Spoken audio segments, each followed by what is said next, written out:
यसरी हरियो वन जङ्गल यसरी पौलिँदाखेरि पनि मन पनि खुसी हुँदो रहेछ देख्दाखेरि पनि है। रुखहरू पनि यसरी सबै आफ्नो आफ्नो समय पुगेपछि टाइम पुगेपछि उनीहरू पनि आफै आफैको के भन्छ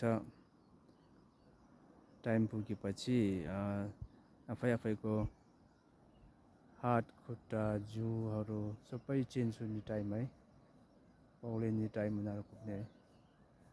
देख्दैछौ